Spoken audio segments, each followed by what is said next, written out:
बोलती पुस्तके. ज्यांना वाचनाचा नाद त्यांना बोलती पुस्तके घाली साद. आमचं चॅनल सबस्क्राईब करा आणि सबस्क्राईब करायला इतरांनाही सांगा.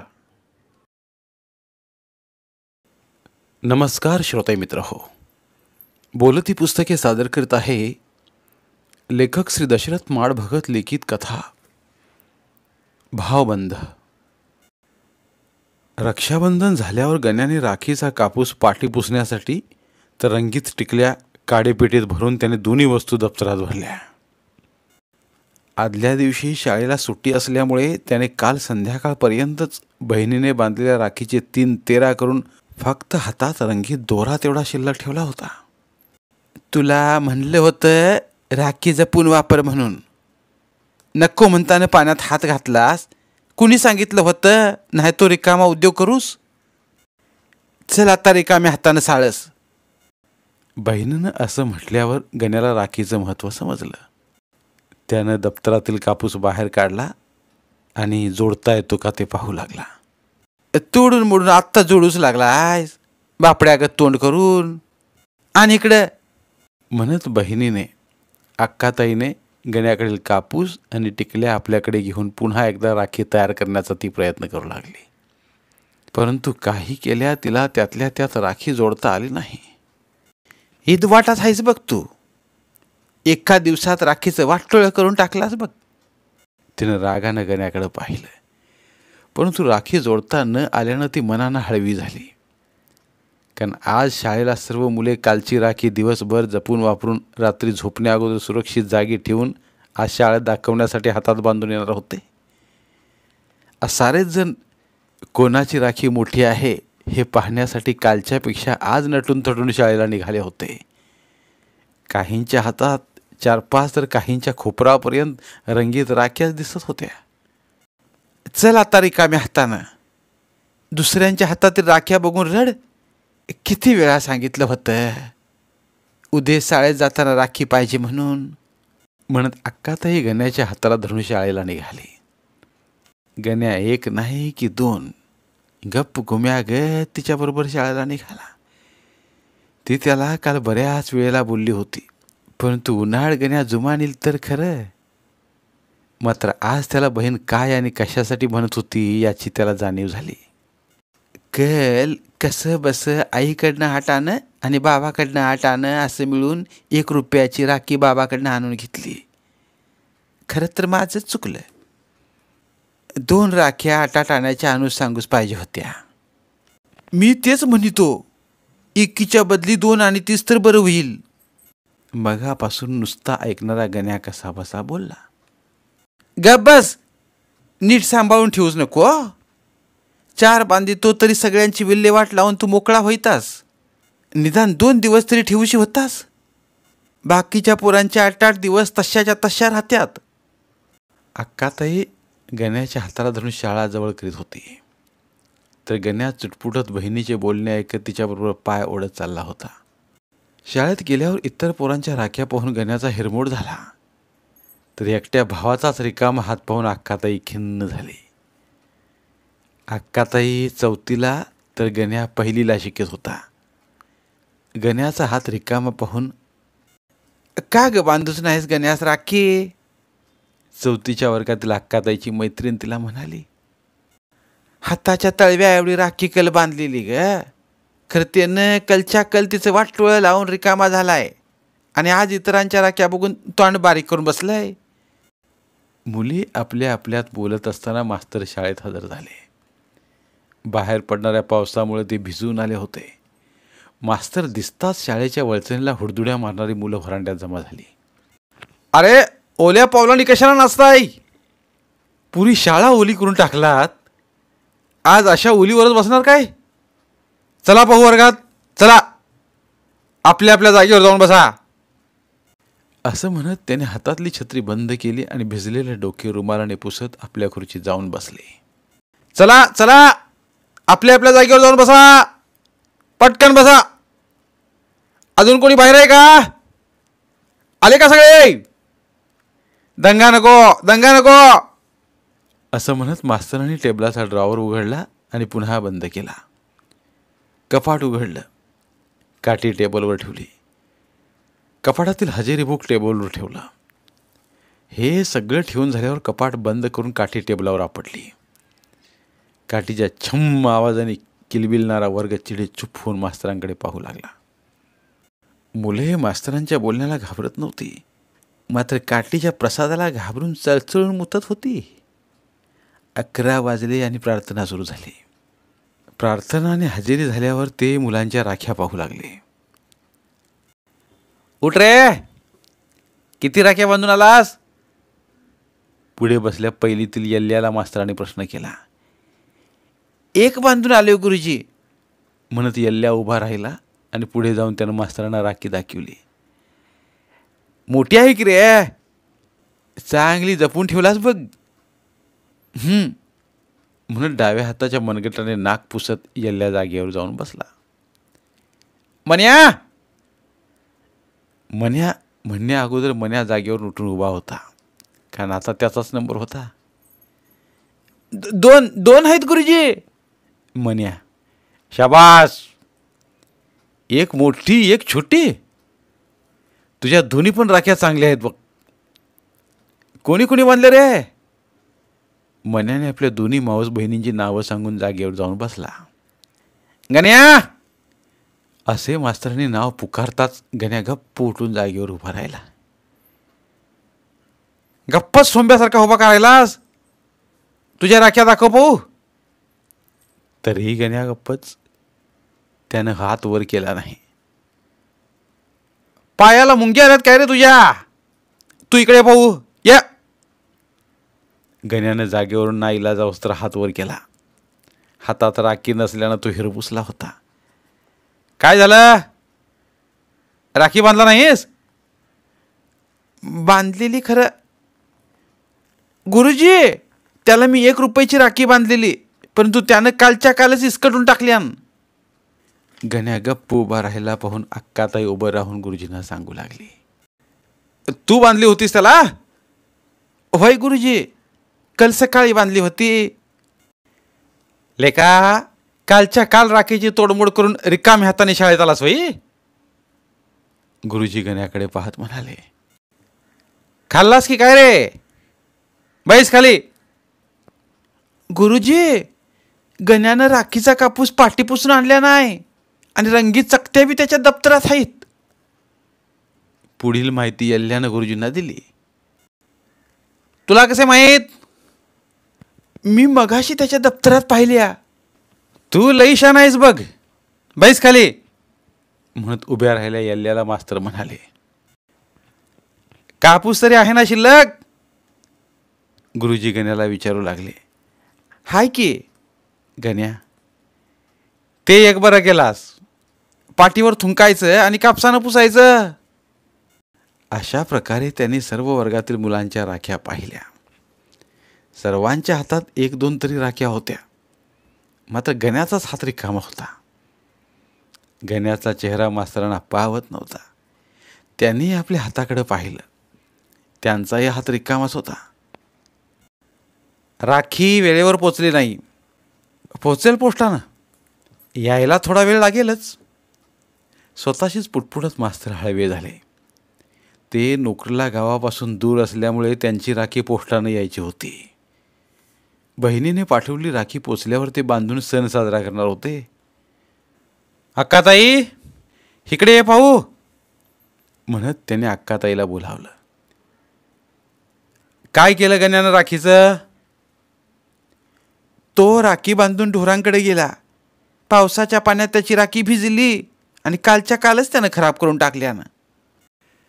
ठीक आहे, मी तुला 1 रुपया देतो. तू घरी जा आणि तुझे बाबा घरी असल्यास त्यांच्याकडे पैसे दे. दुपारपर्यंत राखी दुकानातून घेऊन या म्हणावं. बाबा काहीतरी म्हणेल तुमच्याकडून पैसे घेतल्यावर. काही नाही म्हणणार. ते काही बोलले तर मी त्यांना समजावून सांगेन. बघते, म्हणत अक्काताईंनी गुरुजींच्याकडील 1 रुपया घेतला आणि व्हरांड्यात वाळत घातलेली पोत्याची खोल डोईवर घेऊन ती घराकडे निघाली. गण्या आणि अक्काताई शाळेला गेल्यावर त्यांची आई घरातील आवरावर करून शेताकडे गेली होती. तर वडील अजून गुरे घेऊन आलेले नव्हते. काय करू, दोघं बी कधी येतील काय की. ती दारातून गल्लीत आली आणि गल्लीतून दारात अशा एरझाऱ्या मारू लागली. थोडा वेळ दोघांची वाट पाहून ती शाळेकडे निघाली. राखी कोण आणणार बाजार गावातून? बाबा घरात असता तर खिन्नच्या आत आणून देईता. बाबा काय येळेवर येऊचा नाही. न्याहारी करून गेलाय म्हटल्यावर दिवसभर ढोरांकडे राहील. घरात पोचूस किमान 4 वाजतील. आता गुरुजीसनी काय सांगू. शाळेकडे पाय ओढत जाताना तिला काय करावं सुचत नव्हतं. विचारांच्या तंद्रीत ती शाळेकडे न जाता दुकानातील राख्यांची पाकिटे आणि माळा आठवत केव्हा बाजारच्या रस्त्याला लागली हे तिलाच समजलं नाही. हातातील 1 रुपयाचं नाणं मुठीत धरून ती डोक्यावर खोळ सावरत सावरत अर्ध्या रस्त्याला आली. पावसाचे दिवस होते. पाय वाटेतून पाणी वाहत होतं. बाजार भरणारे गाव किमान मैलभर दूर होतं. त्यात वाटेत एक मोठा ओहोळ, एक मोठी चढण आणि तेवढीच घसरण. वाटेच्या कडेनं खळखळणारा ओढा, टेकडीच्या पायथ्याशी दगडातून गेलेली निसरडी वाट, पुरी वाट शेवाळलेली, त्यातच वाटेवर वाहून आलेले काटे कुटे आणि दगड. एवढं पार करून तिला राखी आणण्यासाठी दुकानापर्यंत पोचायचं होतं. सहसा एकटी बाई माणूस भीती वाटते म्हणून एकटी दुकटी त्या वाटेनं जात नसे. कोणीतरी सोबत असेल तरच दुकानाला जात. परंतु राखी आणायचीच, काही झालं तरी दुकानापर्यंत जायचंच, मनाचा निर्धार करून अक्काताई पाय उचलत होती. अनवाणी पायाने पाण्यातून फताक फताक पाय टाकत वाट काढत होती. तर नजरेसमोर 1 रुपयाची भली दांडगी रंगीत राखी तिला पुढं पाय टाकायला भाग पाडित होती. तर गण्या भली दांडगी राखी बांधून सर्वांना आपली राखी दाखवित होता. चालताना असाच तिला भास झाला. बघा, सगळ्यात माझीच राखी मोठी आहे असं तो बोलतोय असा तिला भास होत होता. थोडं अंतर चालून गेल्यावर डोगलभर पाणी होईल एवढा हरळ समोर येताच तिचं पाय थबकलं. हळातील पाणी झपाट्यानं वाहत होतं. पाऊस पडत असल्यामुळे पाण्याचा अंदाज येत नव्हता. ती बेचैन होऊन इकडं तिकडं पाहू लागली. आता काय करू, हरळ कसा पार करू. राखी आणायला इत्तपत्र आली, मागं गेले तर गुरुजी काय म्हणतील, गण्यास काय वाटेल. तिला काय करावं सुचेना. तिनं एका हातात रुपयाला मुठीत घट्ट आवळून ठेवलं होतं. तिनं मुठ हळूच सैल करून पाहिली. जाऊच गावल, खरं पैशाचं काय करू. पाण्यात पडला बिडला तर. तिच्याकडे विचार करायला वेळ नव्हता. तिनं मुठीतले रुपया हातात धरला, परकर वर करून कमरेला घट्ट खोवला आणि धीर करून पाण्यात शिरली. पाणी ढोपरापर्यंत आले आणि तिच्या काळजात धस्स झाला. पुढं पाय टाकला तर पाण्याच्या ओढीनं पाय जमिनीला पोचतच नव्हते. ते पाण्याबरोबर वाहतात असं तिला वाटू लागलं. काय झालं तरी हरळ पार करायचाच. तिनं मन घट्ट केलं आणि रोजची वाट सोडून ती वाटेच्या वरच्या बाजूला गेली. तिथूनही हरळ पार करायला वाट नव्हती. मात्र काटावरच्या झुडपांच्या फांद्या हळाच्या आल्याड पल्याड गेल्या होत्या. त्यांचा आधार घेऊन दातातील रुपया आणखी घट्ट करून कसाबसा हरळ पार केला आणि हर्षित होऊन वाटेची चढण चढू लागली. चढण चढून ती जशी टेकडीवर आली तेव्हा तिच्या मनातील भय जरा पळून गेलं होतं. घसरतीनं तिचे पाय दुकानाच्या दिशेनं पळत होते. कधी एकदा दुकानाच्या पायऱ्या चढतोय आणि भावासाठी राखी घेतोय, तिचं मन उतावीळ झालं होतं. 4 दुकानं पालती घालून तिनं गण्यासाठी सर्वात मोठी राखी 1 रुपया देऊन खरेदी केली. दुकानदारानं बांधून दिलेली राखी छातीशी धरून ती परतीच्या मार्गाला लागली. ती पहिल्यापेक्षा दुप्पट वेगानं शाळाजवळ करीत होती. छातीला धरल्या राखीच्या सुखद स्पर्शानं तिचं पाय जमिनीला टेकत नव्हतं. हुबा पाऊस झेलत ती भराभर भराभर पावलं उचलत होती. तिचं मन पाखरू होऊन कवाच शाळेत पोचलं होतं. एकटी पावसातून राखी आणायला गेली हे घरी समजलं तर काही खैर नाही. हे तिला माहीत असून ही कशाची पर्वा न करता माझा भाऊ इतरांसारखी भली दांडगी राखी पाहून आनंदी होईल यातच तिला बरं वाटत होतं. बघ रे जरा बाहेर जाऊन, अक्काताई अजून कशी काय आली नाही ते. मास्तर दाराशेजारी बसल्या मुलाला म्हणाले. मुलगा व्हरांड्यात गेला. त्यानं जेवढं दूर दिसेल तेवढं पाहिलं. अक्काताई नाही दिसत शाळेच्या आजूबाजूला. ती घरीच राहिली असेल. मुलगा. थोडा वेळ गेल्यावर, पोरगी कुठे राहिली? त्यात पाऊसही वाढत आहे. गण्या, तू घरी पाहून ये.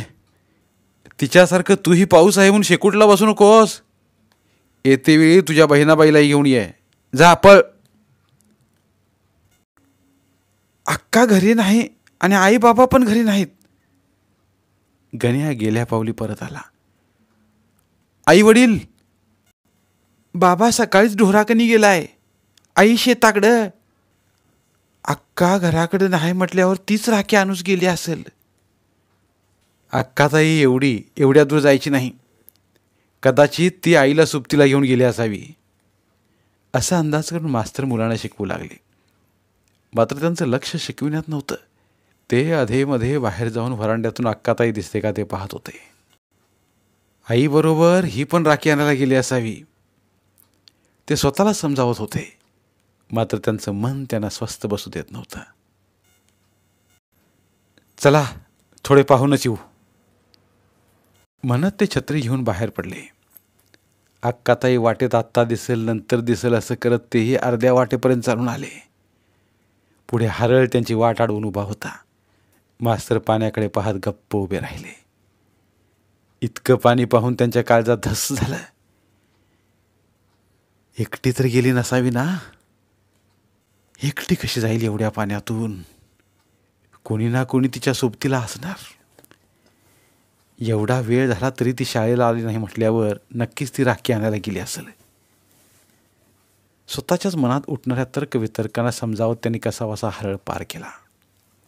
तेही टेकडीची चढण चढू लागले. पावसाबरोबर वारेही असल्यामुळे त्यांना टेकडीवर छत्री सावरत चालताना बरीच कसरत करावी लागत होती. नाहीतर छत्रीचे आळंबे व्हायचे म्हणून ते छत्रीची काळजी घेत होते. मास्तर चढण चढू लागले तर अक्काताई चढण उतरत होती. मध्येच दोघांची भेट झाली. अक्काताईला एकटीच पाहून मास्तर चकित होऊन तिच्याकडे पाहू लागले. तर मास्तरांना पाहून अक्काताई दचकली. आता आपली खैर नाही. अक्काताई गोंधळून मास्तरांकडे पाहू लागली. तू तू एकटीच आली आहेस? होय.